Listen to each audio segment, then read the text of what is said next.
All right, you're watching CBS News 24/7. Just to update you as to what has happened in recent moments. Of course, we know that President-elect Donald Trump wanted Matt Gaetz, the former Florida congressman, to become our nation's next attorney general. Well, that was disruptive, to say the very least. That got Matt Gaetz side by side with Vice President-elect J.D. Vance to go door to door to talk to Republicans who would put Mr. Gaetz through the confirmation process in the midst of so many allegations, so many things in a House ethics report still unseen by the general public. And now 24 hours later, that statement on X by Matt Gaetz saying that he is choosing to pull himself out of contention to be the next Attorney General of the United States. We're also sort of seeing a congruent tone here. Matt Gaetz essentially saying he doesn't want to be a distraction, and then followed up by President-elect Donald Trump, who is also saying Matt Gaetz did not want to be a distraction, and therefore thanking him and saying he wishes to see what he will do in the future. So let's now go to Margaret Tlaib. She is with us right now to talk to us. I'm going to move over here because we've got her popping up on that screen. Margaret, nice to have you with us on CBS News 24/7, back with us once again. Any reaction from where you sit to the statement by President-elect Donald Trump? I saw it and I felt like it was a more tempered statement than we usually see when he's digging in his heels.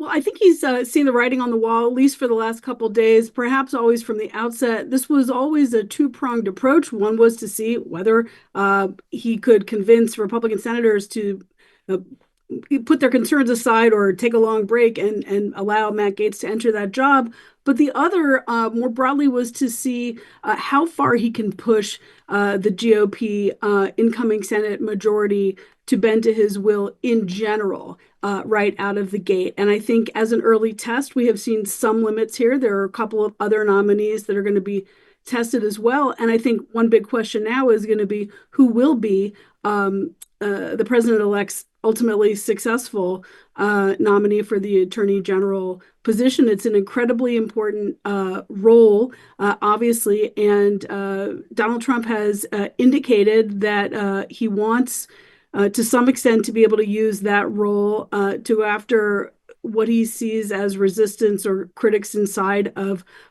government, or to end what he would describe as the so-called weaponization of the Justice Department. Others would disagree with that characterization. And we know that Trump already has named a couple of his own personal lawyers as well to roles in the Justice Department. So I think we need to watch and see where that goes. Is it possible he may seek to elevate someone like that? Would he seek to draw a Republican from Congress or the Senate? There are a lot of unanswered questions at this point. Well, and you know, it's one thing for you and I to talk about this on television and streaming on a broadcast that reaches every household in the world. But it's another thing to think about the people who are getting this news on their phones, or maybe in a coffee shop or in the doctor's office. And I have to think about them. Nobody has a smell test like the American people. And when you see Mr. Gaetz' statement on X and you see the president-elect's statement, you see two messages that seem to have some coordination. We'll never know if they were coordinated. But that is that this was a decision by Matt Gaetz. He didn't want to be a distraction. Do you think that's going to pass the smell test for the people of the United States, who are also aware that Mr. Gaetz was in the halls of Congress and essentially seeing if he had the support or if he didn't? I think it's just a reminder that what politicians say, either as a coordinated front or on their own, and what's actually happening in reality and behind the scenes are often quite different. And there is President-elect Trump is sort of a master marketer.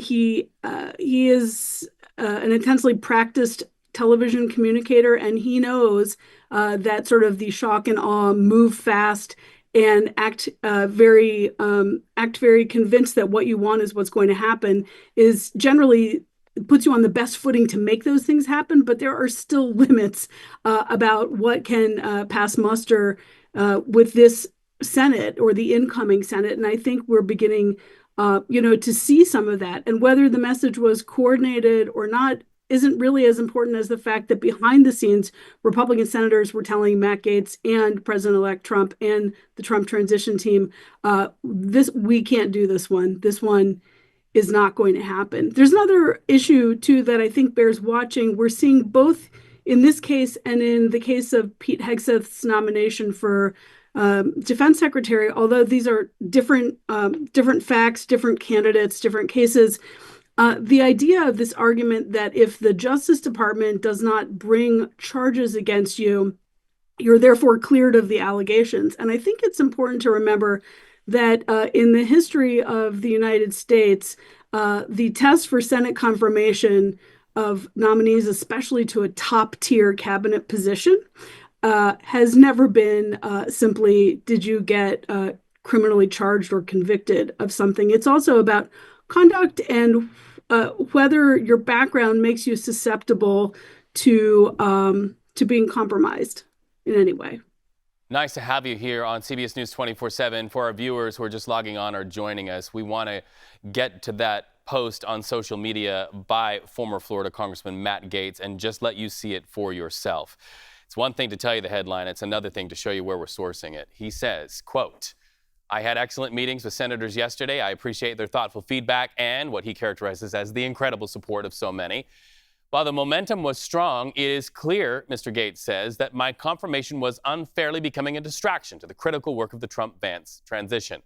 There is no time," he says, "to waste on needlessly protracted Washington scuffle. Thus, I will be withdrawing my name from consideration to serve as Attorney General." He went on to say, "Trump's DOJ must be in place and ready on day one," and then says, "I remain fully committed to see that Donald J. Trump is the most successful president in history. I will forever," he closes, "be honored that President Trump nominated me to lead the Department of Justice, and I'm certain he will save America." Let's go back to Nicole Killian, CBS News congressional correspondent. Nicole talks to many sources there on the Hill. Listen, the lawmakers behind closed doors saw that post on social media about the same time we did, and you're getting some new reaction. Yeah, well, we just heard from Jim Jordan, who is a close ally of Matt Gaetz, has served with him on the House Judiciary Committee. And when our producer and other reporters asked him for reaction about Matt Gaetz withdrawing his name from consideration, his immediate reaction was, huh. And he went on to say that, unless this must have been a decision, that was reached by Matt Gaetz and or the president-elect, but he described Matt Gaetz as a talented individual, but he did seem to be kind of taken aback by the decision. Obviously, as I mentioned, somebody like Jordan is more of a booster of Gaetz, but, that being said, there are other senators here on Capitol Hill who feel like this wasn't surprising. It was going to be an uphill climb as far as this confirmation battle, especially given the drip of information that was starting to come out, whether that's, awaiting the potential details of this House Ethics Committee review, which again, the committee thus far has made a decision or couldn't reach a consensus on whether or not to release its report. Over here in the Senate, you had Dick Durbin, the head of the Senate Judiciary Committee, who had asked the FBI for its file on Matt Gaetz because, of course, prior to this House ethics investigation, there was also a federal investigation that had been underway for some time related to allegations of sex trafficking. And while the Department of Justice didn't continue down the path of that investigation or file any charges against Gaetz, that was something that Democrats on the Judiciary Committee were seeking. So I say all that to say that a lot of lawmakers here on Capitol Hill were after information on Matt Gaetz, and so it was clear that this was starting to become an avalanche that just couldn't stop in terms of some of these allegations. So Jim Jordan says, in the world of newspapers, that would save a whole lot of ink in the printing for sure. In old Washington, Jim Jordan, others in the Trump camp would have all coordinated and talked beforehand. But we're in a new Washington. We are in disruptor Washington. Do you read his response as maybe that he did not know before this was posted on social media?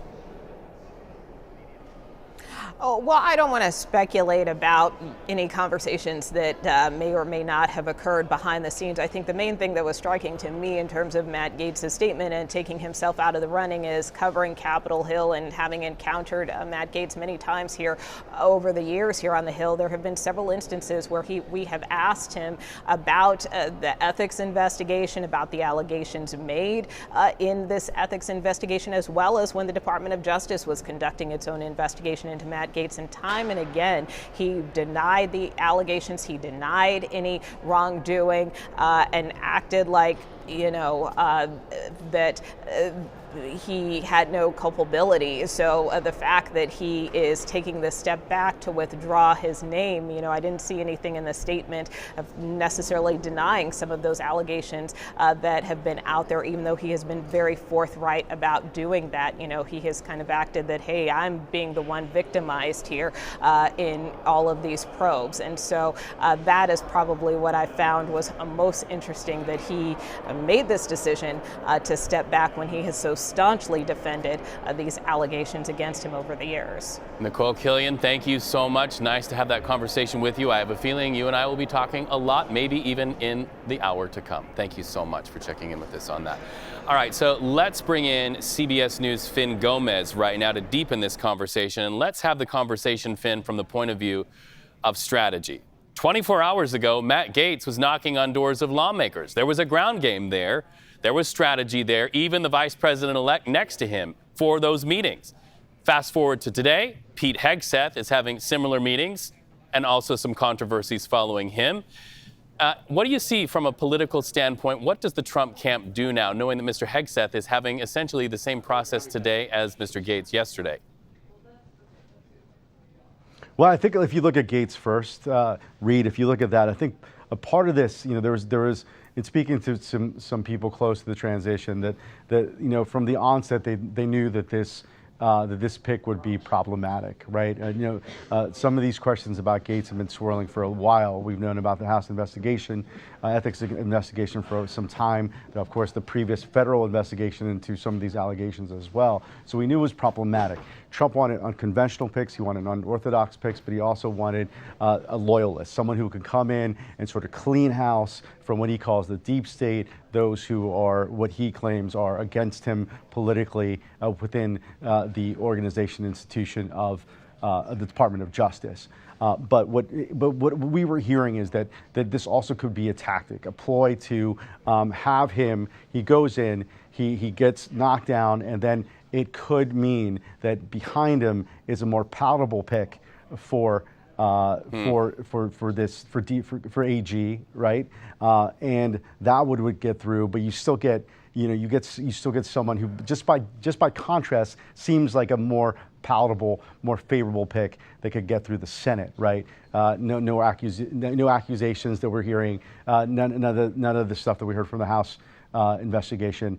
So like the next wave is what could come. I did speak to a former Republican official who was a high-ranking Republican official, justice official from Trump 1.0, who told me that they were concerned about who that person could be, just because of it would be somebody who was more sort of attuned to what the president-elect may want, and this is of course from a Republican official, and so they were sort of cautious about who that next pick would be.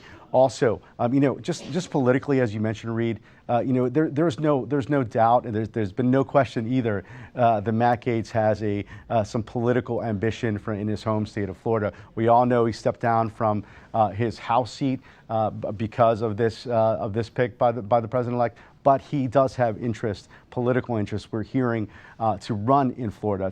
There's a gubernatorial seat that's going to come up soon, gubernatorial race that's going to come up soon, and with that MAGA support, with the support of the president-elect, he could potentially do well there. You speak of that dynamic. I guess if you boil it to the bones, it could be, okay, not this guy, but maybe this guy. Could that same dynamic then speak to what lawmakers experience when they drill down on Pete Hegseth, given the recent reportings out of Monterey, California, and that report that is also a part of the narrative? I think with Pete Hegseth, it's a little bit different. I don't think they fully understood about some of these issues that are now coming up. I don't think they fully vetted this. To a degree, yes, and that's essentially what we're hearing. But Pete Hegseth was also very well known throughout the Trump world, very well known throughout the Republican Party and of course from conservatives because of his position at Fox on the weekends as being the Fox and Friends weekend host, right? One of the co-hosts there.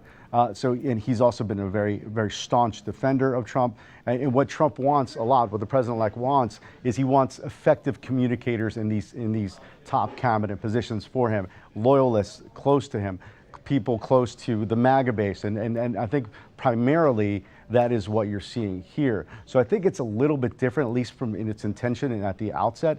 But with some of these new details coming forward over the last 24 hours, will this spell some more, turbulence for Hegseth's, nomination or his pick to head DOD? I mean, it could be. Obviously, these are some major obstacles that we're now seeing. That politically could be difficult, but from what we're hearing is that there's still a staunch defense for Hegseth, at least for now. But again, in the aftermath of Gaetz, let's see where this lands. Speaking of Gaetz, I want to get your reaction. If we can put this up on a full screen, President-elect Donald Trump going to social media, timed release after Mr. Gaetz saying he is pulling out of contention there. Donald J. Trump there on social media saying, "I greatly appreciate the recent efforts of Matt Gaetz in seeking approval to be Attorney General. He was doing very well, but at the same time, he did not want to be a distraction for the administration for which he has much respect. Matt has a wonderful future," says the president-elect, and he goes on to say he looks forward to watching all of the great things he will do. Exclamation point there on Truth Social by the president-elect. Your reaction, Finn?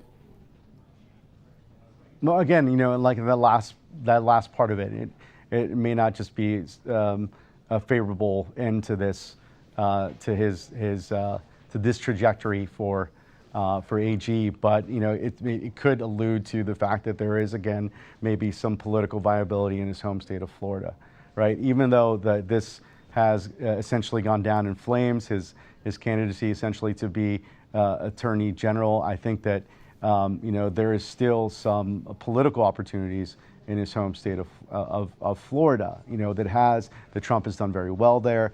Obviously, that's his home state now, of course, and where Republicans have been doing very well politically over the last few cycles. So that's something to watch, and especially now in this sort of Trumplican party that they are now in this sort of where it's seemingly like traditionally this kind of thing could be the end for a political career. Right. But as we've seen, even with the president-elect, there is some political. It could be like a political Lazarus here. Wow. You make me think of those Access Hollywood tapes. Finn Gomez, thank you so much for talking to us. Our team, we march to your drum and we appreciate your leadership. Thank you so much for talking to us. When we speak of teams, we know that there are many ramifications to this breaking news. So let's bring in CBS Money Watch correspondent Kelly O'Grady. Kelly, any reaction from the business and the tech world to this? Yeah, so Reed, my brain immediately goes to all of the cases that the Department of Justice has been bringing against big tech. Of course, we had that big ruling against Google where they won that saying that it has a monopoly on search. We got some recommendations from the DOJ yesterday, including pushing Chrome off, having to sell that off. They have a number of other cases against Apple. And so when you had Gaetz as the pick, you had a sense of, okay, this person has been very anti-big tech in the past, very pro-enforcing antitrust regulations. And so now that this is up in the air, I think the big question when it comes to how the DOJ would impact the business world, are you going to get someone from this new Trump administration that will be as hard on the big tech space? Now, of course, many of his picks in the cabinet thus far give the impression that that would be the trend. And of course, President-elect Trump has said many times in the past, so that this space does need to be more regulated. But yeah, Reed, that's sort of the question, who comes in? And then especially as artificial intelligence becomes increasingly more important and advances, the DOJ will be taking on those questions as well, and whoever runs it next week. Well, no doubt, and this goes without saying, big tech also has voices in the halls of Congress by way of lobbyists here. Do you think this will be seen by big tech, by their lobbyists, as sort of an in the game where they can grab and run the ball and try to get a second voice here for whoever is yet to come? I think it's a possibility. I mean, certainly President-elect Trump has had many voices in the business world around him, Elon Musk being one.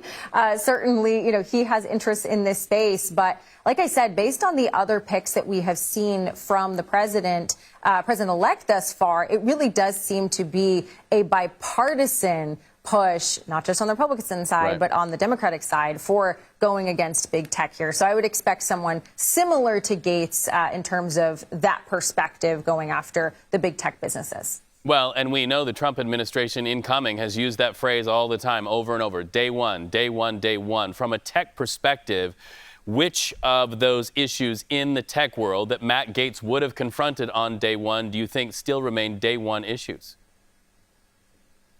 I think it's really this question of monopolies. There's a question around, does Amazon have a monopoly, is against some of these, whether in the online marketplace, Apple as well is a big one. So I think the day one question is still the same, but I will highlight, Reed, and I think this is an important point. President-elect Trump has said in the past that he thinks that Google should be broken up. Of course, that's one of the questions that is very much in the news this week based on the DOJ's current recommendations. He also walked those comments back and said, well, maybe there's a better result, that Google shouldn't be broken up because we do need a very strong tech force in this country to go against anything that China has. So I think it's still going to be a day one question, but clearly his mind is not fully made up. So when we see who the next nominee for Attorney General will be, I think that will become a little bit more clear, Reed. Kelly O'Grady, CBS News Money Watch correspondent, proving our point that on CBS News 24/7, we are at the ready 24/7 when news breaks, and that breaking news, Matt Gaetz withdrawing from Attorney General consideration. Let's continue showcasing our power of storytelling. CBS News national security contributor Sam Vinograd. Sam, walk us through why this is so important and what the position of Attorney General really does to impact our national security. Well, let's just remember, this is not happening in a domestic vacuum. The United States has traditionally been a leader in pushing for the rule of law globally, and I've worked with several attorney generals. The attorney general is a huge figure on the world stage, talking about upholding the rule of law, talking about ethics, talking about law enforcement. And so when Matt Gaetz was first named as Trump's intended nominee for the attorney general, I do think that there were massive reverberations globally as countries that used to look to the U.S. Attorney General as a symbol and as a leader start to question whether the U.S. would continue to play that kind of role under a Trump administration based upon Mr. Gaetz's rhetoric regarding the Department of Justice, corruption, the role of law enforcement, January 6th, and more. Now, fast forward to Mr. Gaetz withdrawing from consideration as an intended nominee.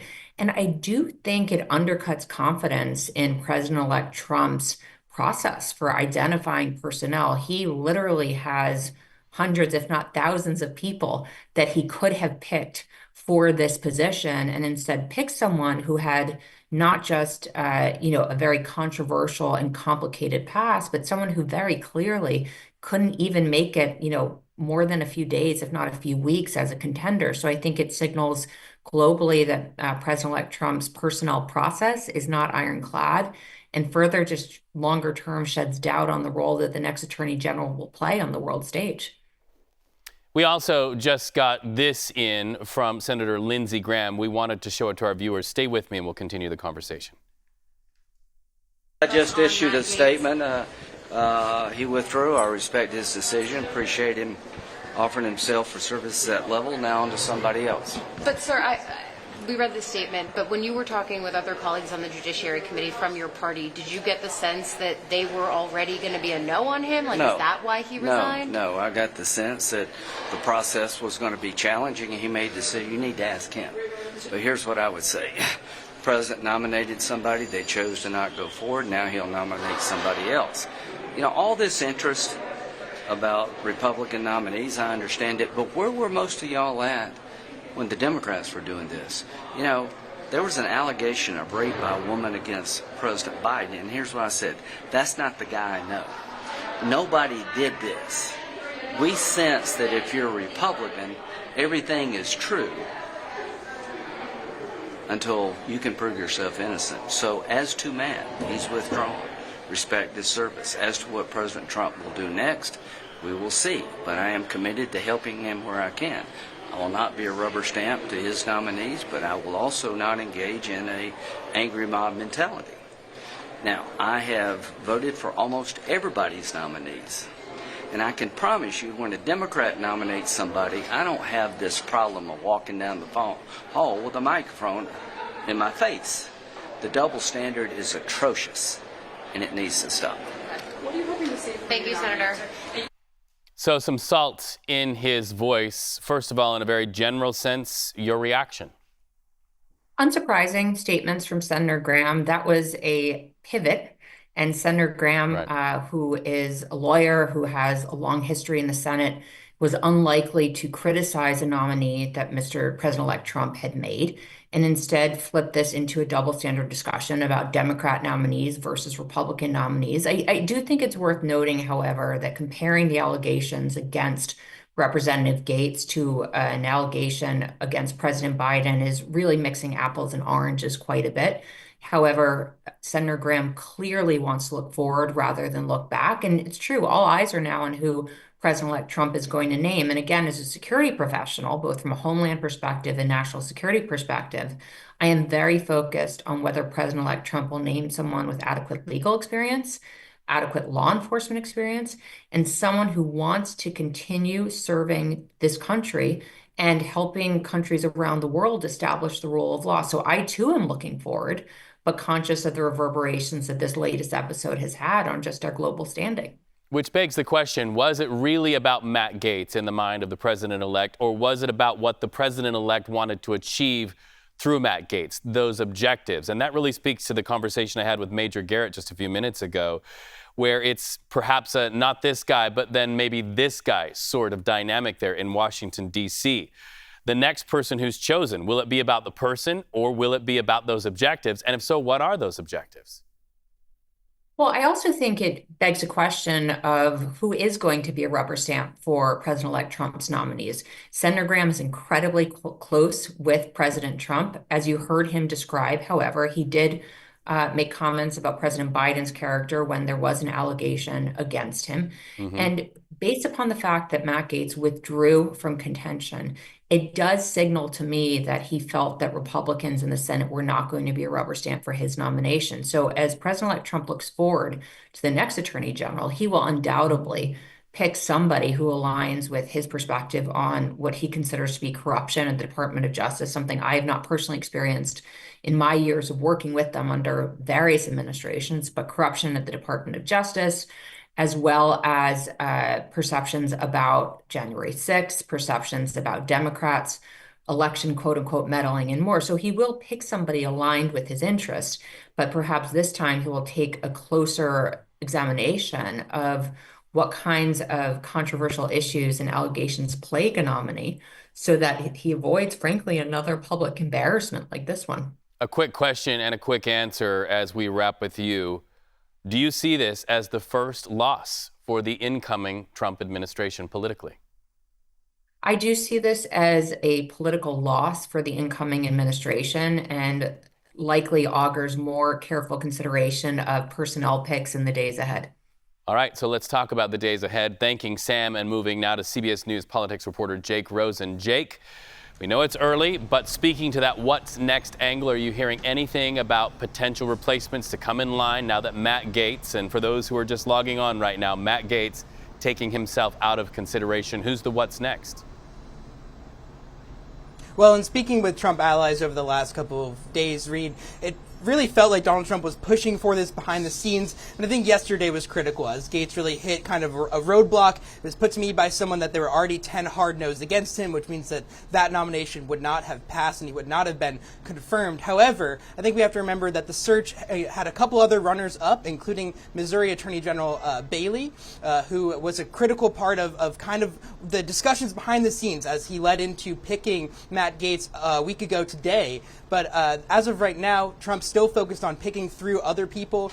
Treasury still has not been selected, as we've discussed a couple of times. And Donald Trump, again, that pick of Matt Gaetz came on a whim. We knew Matt Gaetz flew with him that day but 2 times. And at the end of the day, when they got off the plane, the news was announced. So we'll have to see really what comes out, whether it's today and they have someone lined up, or in the next couple of days, or the search really fully restarts at 0, and the search might take going into the next couple of weeks or even Thanksgiving.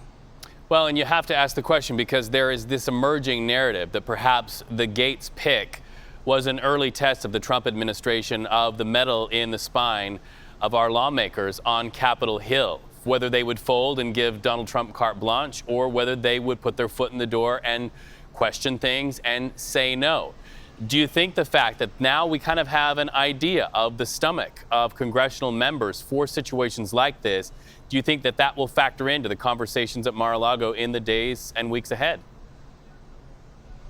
Oh, certainly it will. And again, when you have to remember the other picks, and Pete Hegseth on the Hill today in discussions, controversial, meetings going on right now as press is chasing senators through the hallways, a lot of them on the defensive around that pick for the head of the Department of Defense, in addition to Robert F. Kennedy, who has not yet had these kinds of meetings, Tulsi Gabbard, who will have to be on the Hill. There's a lot of political capital that the Trump campaign and Trump transition is going to have to spend on at least getting these people up on the Hill and having some of their views exposed in real time, some of their past comments exposed in real time, but also having to go in front of these senators. And again, they can only lose 3 people. And again, for someone like Matt Gaetz, it seemed like that was already a given that he was not going to get there. And Donald Trump has to consider that now the attention might turn to some of these other nominees who have kind of been able to hide from the limelight in the last week or so, as Matt Gaetz and in this new reporting we've seen over the last week from our team at CBS and other outlets about what exactly happened at these parties in terms of alleged drug use, sexual encounters that Gaetz had with minors, and paying them off for sex. All right. Thank you so much for that live report from Florida. We appreciate that. So much to digest here as we take in the news that Matt Gaetz now out of the job in Congress and also not getting the job that he wanted to be Attorney General. CBS News 24/7 streaming coast to coast and worldwide. Now 45 minutes into this breaking news. We're not done yet. We're going to take a break. We'll be right back.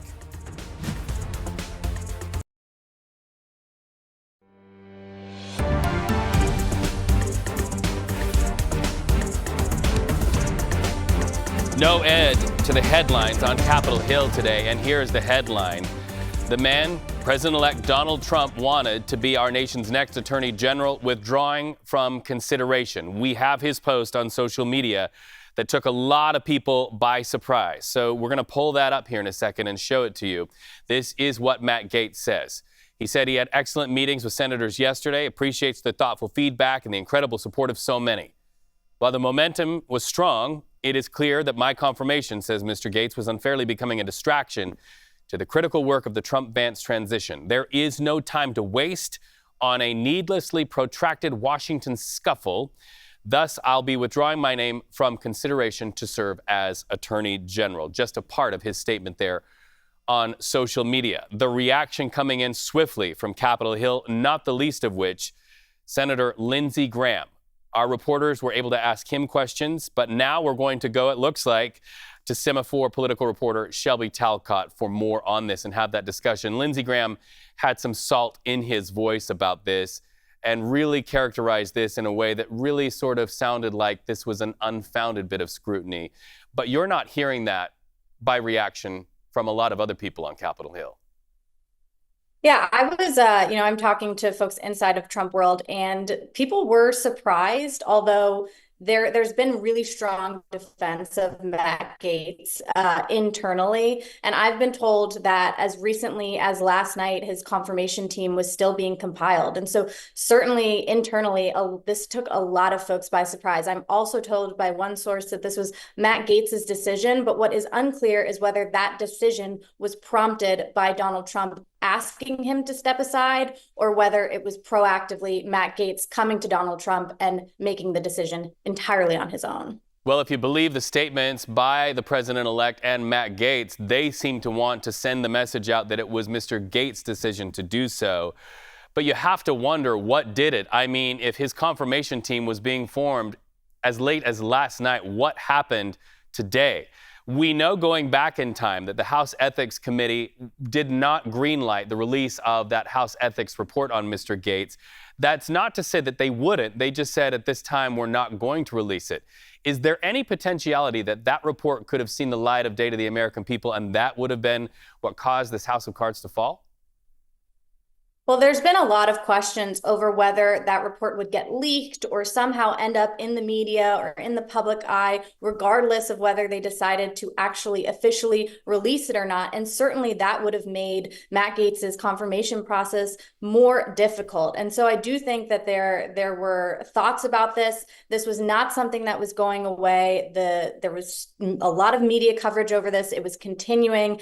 And for whatever reason, whether one or just the constant days of news cycle, this decision was made that it would just be better for the Trump transition team if he stepped aside.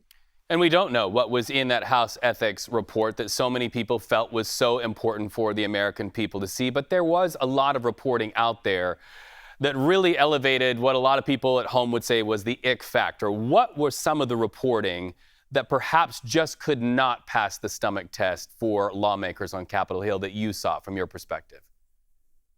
Well, of course, these allegations that have been surrounding Matt Gaetz for a few years now, surrounding, potential underage girls, that was a big factor. And I also think that it didn't help that Matt Gaetz had a troubled relationship with a lot of lawmakers. I do think that if he perhaps had a better relationship with some of these lawmakers or didn't have a relationship with some of these lawmakers, they might have been more willing to stand by Donald Trump's picks, like we're seeing some of them with Pete Hegseth. Well, and Kevin McCarthy comes to mind relative to bad blood between lawmakers, not the least of which Kevin McCarthy. Do you feel like that was a seedbed, perhaps, to lawmakers giving more of an ear to these allegations against Mr. Gaetz than they otherwise would have? Certainly. I think, again, he has caused some issues for some lawmakers inside Congress. They are well aware of that. They have made it clear that some of them just frankly don't like him. And I do certainly think that that plays a role when you're thinking of who is going to get confirmed and who is going to vote on these confirmation picks. That does matter. We appreciate the conversation. We have a feeling we'll be having many conversations like this. Let's keep in mind, Pete Hegseth is on Capitol Hill today. He is facing some pretty scurrilous reporting, to say the least, in the national narrative, things that he denies happened. But we could be talking about weightier issues in the days and hours ahead for Mr. Hegseth as well. Thank you so much for talking to us. All right, so as we've been saying, we have so many reporters on Capitol Hill right now, and they're doing their level best to talk to lawmakers to get reaction to this, not the least of which Senator Lindsey Graham. Here's what he said in a hall just a moment ago. I just issued a statement. He withdrew. I respect his decision. Appreciate him offering himself for service at that level. Now on to somebody else. But, sir, we read the statement, but when you were talking with other colleagues on the Judiciary Committee from your party, did you get the sense that they were already going to be a no on him? No. Is that why he resigned? No, I got the sense that the process was going to be challenging, and he made the decision. You need to ask him. But here's what I would say. The president nominated somebody. They chose to not go forward. Now he'll nominate somebody else. All this interest about Republican nominees, I understand it, but where were most of y'all at when the Democrats were doing this? There was an allegation of rape by a woman against President Biden, and here's what I said. That's not the guy I know. Nobody did this. We sense that if you're a Republican, everything is true. until you can prove yourself innocent. So as to Matt, he's withdrawn. Respect his service. As to what President Trump will do next, we will see. But I am committed to helping him where I can. I will not be a rubber stamp to his nominees, but I will also not engage in an angry mob mentality. Now, I have voted for almost everybody's nominees. And I can promise you, when a Democrat nominates somebody, I don't have this problem of walking down the hall with a microphone in my face. The double standard is atrocious, and it needs to stop. What are you hoping to see? Thank you, Senator. And just to clarify. Lindsey Graham there speaking from the basement. Let's talk now to Axios reporter Julie Gaetz on Capitol Hill. He's saying there's a double standard there. Are you hearing that same sentiment from any other lawmakers that you're talking to today? Some of the conservative firebrands certainly feel that way, but I've talked to a number of moderates, too, that kind of have breathed a sense of relief since Matt Gaetz made this announcement. So he faced an uphill battle. I feel like there's a lot of shock on Capitol Hill that he dropped out this early. He's kind of had a tendency to be a fighter, and I talked to a number of members that thought he ultimately would have made it to a confirmation hearing. So it's going to be interesting kind of who Trump taps next. But I spoke to one lawmaker who said they feel it could be indicative as to how things pan out with some of these other controversial nominees. Well, one of our previous journalists said here on CBS News 24/7 that as recent as last night, Mr. Gaetz still had that team assembled for confirmation hearings. It makes you wonder what happened in the middle of the night to cause this about face, to cause him to withdraw from consideration. But looking to the future, like Senator Graham said, what do we see in the future? Because surely somebody has to be a pick of the president-elect. There were second and third place choices. Any word on the Hill as to who they think might be teed up coming next? Now, I need to check in with some sources on that, but having spoken to sources within the Gaetz orbit, they genuinely did feel they were picking up momentum with Donald Trump personally making phone calls. So it is interesting. I'm not sure how much the ethics report played in there. We'd heard Matt Gaetz dismiss the ethics investigation as being a political hack job for months and kind of blaming Kevin McCarthy for that. But I would imagine the next nominee is probably going to be less controversial so that they can get them over the finish line without a massive fight. All right, and we would be remiss if we didn't mention the fact that while this news breaks about Matt Gaetz, we are also aware that Pete Hegseth is right now behind you under the same roof and talking to lawmakers amidst a scandal of his own, reporting out of Monterey, California, about a police report, something that Mr. Hegseth will likely be asked about in those closed-door meetings. Will this happening with Mr. Gaetz influence any of the conversations that Pete Hegseth will be having with lawmakers today on Capitol Hill?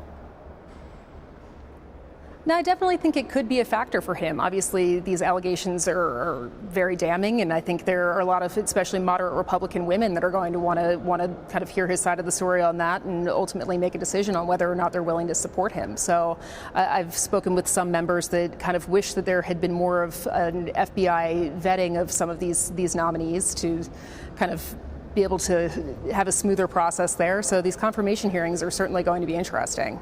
All right, we appreciate your being with us today as news breaks there on Capitol Hill. I have a feeling you won't be getting a lunch or a dinner break like so many journalists there today. Thank you so much. Probably not. When we come back on CBS News 24/7, we will go deeper with the CBS News Confirm team, a great asset in political reporting. You not only get the headline, but you get the what, the where, and the why, and the how. We go deeper with the CBS News Confirm team when we come back on the other side of this break. Stay with us.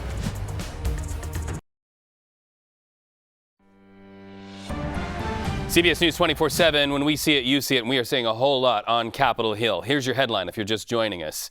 Matt Gaetz, former Florida congressman, once in contention to be the next Attorney General of the United States under President-elect Donald Trump, withdrawing from consideration amidst a great deal of scandal.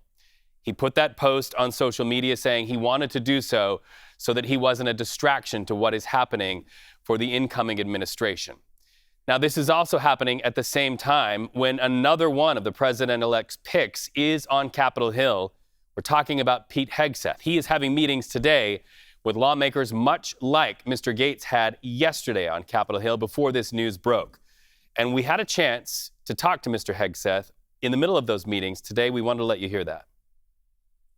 Opportunity to talk to any senator that wants to talk to us. Did you sexually assault a woman in Monterey, California? I have, as far as the media is concerned, I'll keep this very simple. The matter was fully investigated, and I was completely cleared, and that's where I'm going to leave it. Thank you very much. Have you addressed concerns about your lack of All right, so that is Pete Hegseth having meetings on Capitol Hill and responding to congressional correspondent Nicole Killian of CBS News to a very direct question, did you? He did not give a very direct answer before going into that hallway, followed by many cameras. So today, we are going to dig into a lot of new details into a Monterey, California police report that is commanding the headlines about what is arguably the next bit of difficulty in President-elect Donald Trump's picks to lead our nation. So let's go to our CBS News Confirmed team executive editor, Rana Tarrant. She joins me now. Okay, so Rana, a lot to unpack here. The details in that police report as they speak to the night of that alleged incident, what do they say? So earlier we got a much more limited report released, and yesterday evening Monterey Police released a far more detailed document. Now it's over 20 pages long. We've been reading through it since yesterday evening, and it tells us a few clearer details about that alleged incident which occurred in October 2017. Now the woman who is accused Hegseth of sexual assault, she says she was introduced to him at a conference which was held for Republican women. Now, she alleges that in this report that he was acting inappropriately towards women. And the report says that she had an argument with him that evening by a hotel pool. Now, the fact that they had this argument was actually corroborated by hotel staff in this report. She says that her memory is quite hazy, but the next thing that she remembered was being in a hotel room with Hegseth. She alleges that he blocked the door, that he took her phone. She alleges that she said no quite a lot. She remembers that. She also said that she remembers him over her, that his dog tags were in her face, and she alleges that he sexually assaulted her. Now, in this report, Hegseth characterizes the incident as a consensual sexual act, and he said that she expressed regret after the fact. So there are also more details from the nurse at the Kaiser emergency room, where Jane Doe, as she is called in this reporting, requested a rape kit. What do you know? So this woman, the woman who has alleged that she was sexually assaulted, she actually went and requested a sexual assault exam on October 12th. Now, this was approximately 4 days after the incident. So the nurse who conducted this actually contacted police. She was the one to report it, and she collected the unwashed clothes of the woman and her underwear from that night. Now, the police report says that this woman did report that she drank more than usual, but the nurse had said that the woman told her that she believed that something was slipped into her drink that night, but she can't remember much of the night's events, but she has this sort of hazy memory of things that happened. And the nurse says that she recounted these details to her of this alleged sexual assault. We also understand that there are screen grabs of text messages. What do they reveal, those screen grabs? And there's also that question about surveillance footage or audio recordings. What have you at the CBS News Confirmed team found there? So these text messages, they are between a woman and an unnamed person. Now, this person seems to be quite close to her. They refer to each other in affectionate terms. So this, the text messages indicate she was at the bar. She's talking about Hegseth. She refers to him in a negative light at one point. And then the person who's texting her said it's very unlike her to be out this late. The woman then texts back. It's kind of an incomplete message. And this person messages back and expresses concern, says, "Are you okay?" And then there's no response. There are 2 missed calls. And then this woman returns to her hotel room at 4 a.m. So, as you said as well, there is audio mentioned in this report, and there's also video surveillance. Now, we haven't seen that. In fact, the CBS News Confirmed team is working to obtain that from police. They are refusing to release it right now, but they do describe it in this report. So the surveillance footage, it describes the woman and Hegseth and another person going into the bar. It describes them leaving the bar and going towards that hotel pool where they had that alleged argument. Now, as we said, police are saying that they are not releasing this, but we're hoping that they will in the coming days. And, it just begs the question. Again, I think of the person in the coffee shop. Okay, so if all of this information is out there and the CBS News team has it confirmed, these are details that a prosecutor would definitely take into a courtroom.